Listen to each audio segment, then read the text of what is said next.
Well, I don't know about you, but if there's one cosmetic treatment I can't bear, it's an over-exaggerated pout. So today I'm here to interview the London lip queen, Dr. Rita Rakus, to find out whether it's possible to get a naturally looking enhanced pout.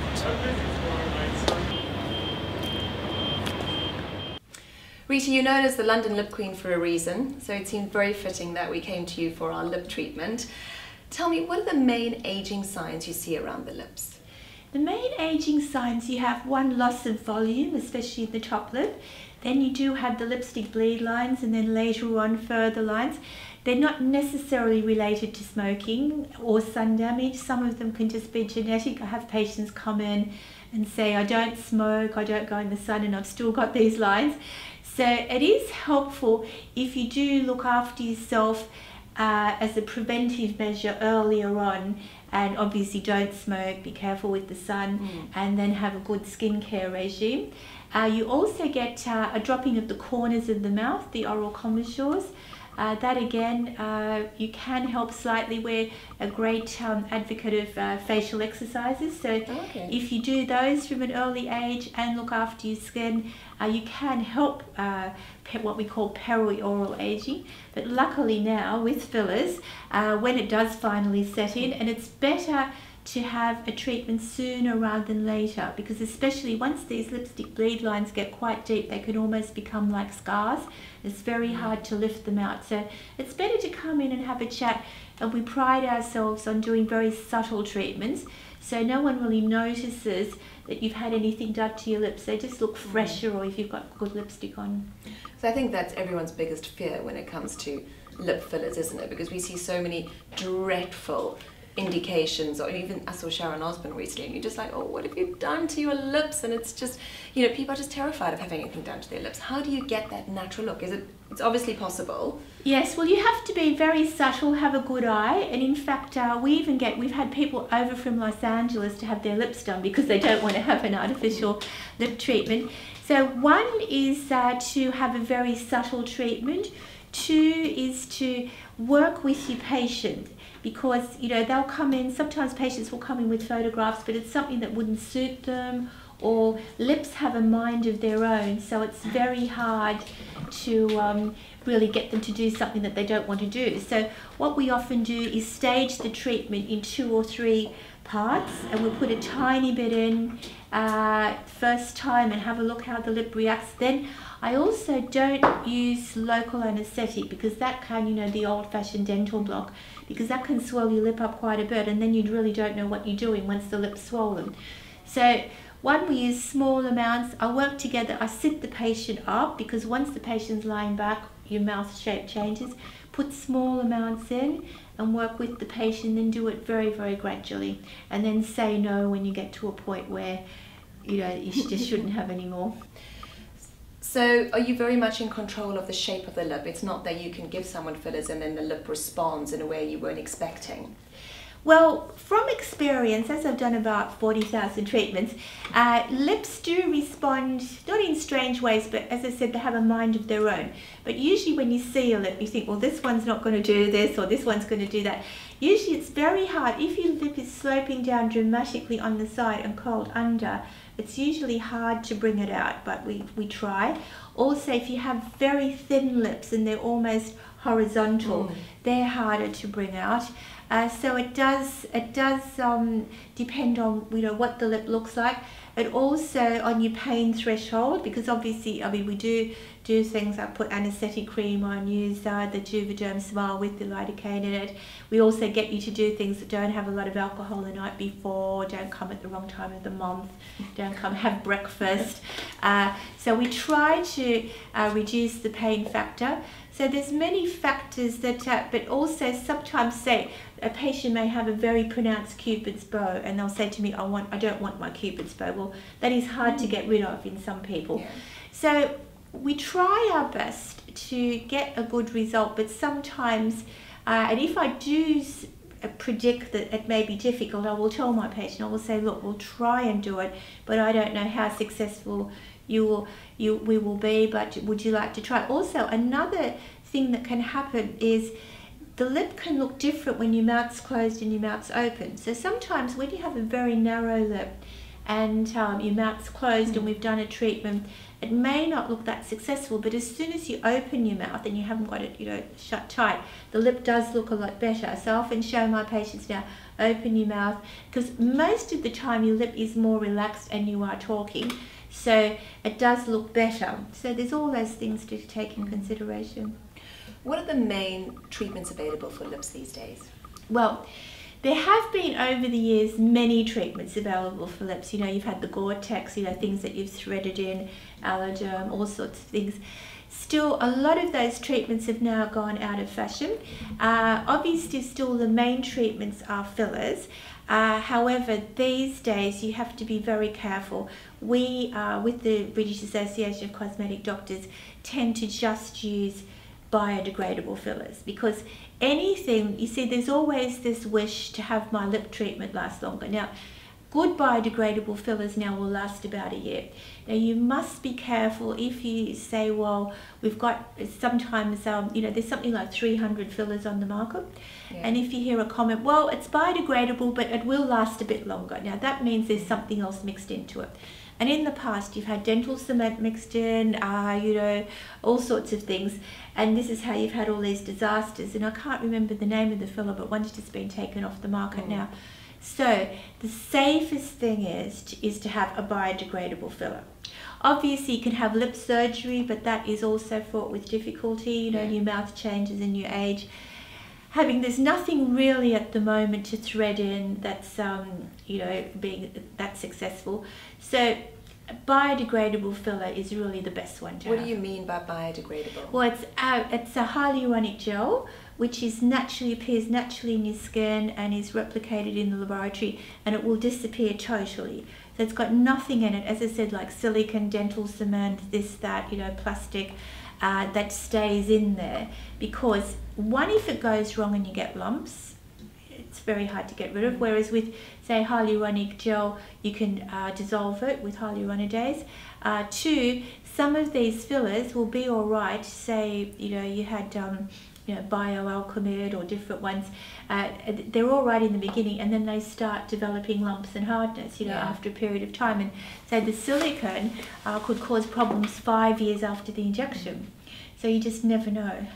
Are there any specific brands or trademarks that people should look out for or ask for when they're having a filler treatment?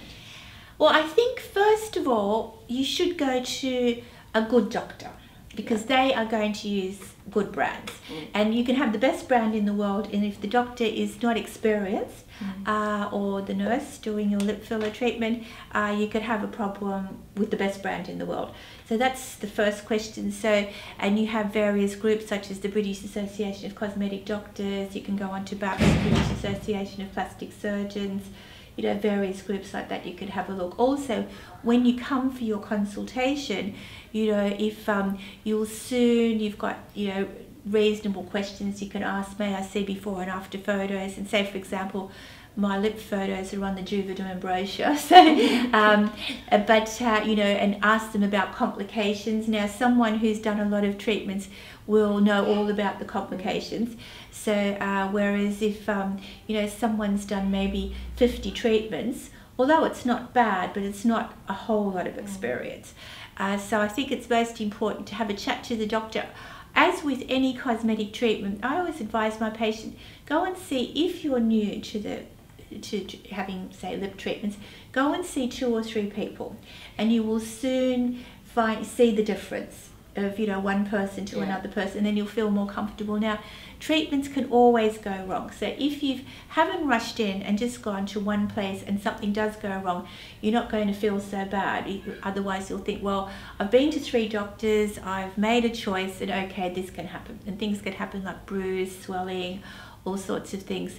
So then the products, as I said, in general, anything that is biodegradable is going to be preferred because it will disappear. Yeah. Anything that has anything artificial mixed in, I'd be careful. I'm not saying that, they all go wrong, but if they do go wrong, it's a lot more difficult to fix. So other than bruising and swelling, talking about a biodegradable Yes. product, other than bruising and swelling, are there any other complications Yes. that could happen? You can get lumps, you can get discoloration, you can get obviously unevenness from the injection, which obviously you can sort out. More serious, or you can get, say for example, cold sores. If you're prone to cold sores, we put all our patients on cold sore medication.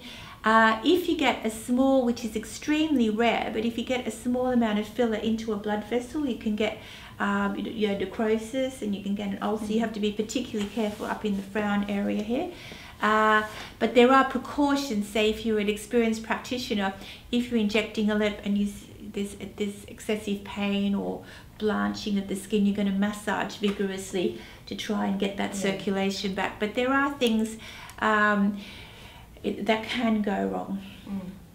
How do fillers help lipstick bleed lines? Because surely, it doesn't close the line, does it? Yes, well you see, if you get them early enough, it will actually lift the line up. So if you have a line like this going down, if it isn't anchored in the tissue below, it'll bring it up. Okay, See, because you're putting the filler underneath. Right. If you've left it too long and becomes almost like a scar, then it's very hard. But there's nothing else other than fillers that you can really put in those lines. Are there any other treatments for lip Well, you lines? can have Fraxel on lip lines. You can have obviously various products. We've now got a new radio frequency treatment called Pelivate that you can have on the lines. So there are other treatments, and often if you've got difficult lip lines, we tend to use 2 or 3 different types of treatments because one just won't do it. And do you think, the non-invasive treatments like thermage, radio frequencies, combined with collagen, with fillers and things, do you think that will replace a lot of the surgical treatments we see today? Well, I believe plastic surgery has dropped by about 30%, and obviously our non-surgical treatments have gone through the roof. I think the most important thing is to wear sunblock from an early age. And they say that's the best when they say what's the best skincare cream in the world, it's definitely sunblock. Also to have minor interventions sooner rather than later. If you're starting to get a line, do something about it rather than waiting for it to be so deep where it's hard to do. And also our whole, we tend to try and look after our patient totally. Exercise, nutrition, facial exercises. So if you look after yourself in that way and then have a little bit of radio frequency and a bit of filler, there is less of a need because the advanced technology to have surgery as soon. Having said that, some people will end up having to have surgery, and it's also in your genes. Some people age better than others. But also, now sun damage is a massive ager. So if I get ladies in still from, my era that, serious sun damage, drinking, smoking and bad diet, their faces can look, say 15 years older than if they would have looked after themselves. Yeah. So I think that is a big change, the lifestyle change, then having some non-surgical intervention and then take it from there. Are there any products that are good in preventing lines around the lips? Well, one of the things we do, we use the Obagi range, which is a medical only range, and they're so successful with their results that they sell 3 times more than any other medical product in the world. And we use their revolutionary eye cream, the Elastoderm, actually on the lip lines to help those lipstick bleed lines, and we find that that's very helpful. Fantastic. And can you use that from a young age? Is it preventative? We'll probably, start at around 30, something like that. You don't need to start at 18. But having said that, that raises a good question in that a lot of my patients say, what age should I start? I say your age is not the problem, it's where you're at. You could have terrible sun damage at 25 and need quite a lot of treatment. You could be looking fabulous at 38 and hardly need anything. And we do a visual skin analysis here on all our patients, and that actually has a look how your skin and lines are going and sun damage for your age. Then we age you 5 years to show you what could happen without treatments. Then we make you 5 years younger and show you the possible effective treatments. And hope people don't go screaming out the door. Exactly. And lastly, if there was one treatment you think everyone should have, what would it be? I think everyone should have a visual skin analysis to actually see how much damage you have, and then use a good sunblock, especially not only the face, the neck, the décolletage and the back of the hands, because that is a serious giveaway as you get older. Then of course, We've got all the routine Botox, filler, Fraxel, so much, but I would say a Visia to get you baseline, and then definitely sunblock and in those delicate areas. That's lots of good information there. Thank you so much, Rita. And thank you so much for coming to visit us.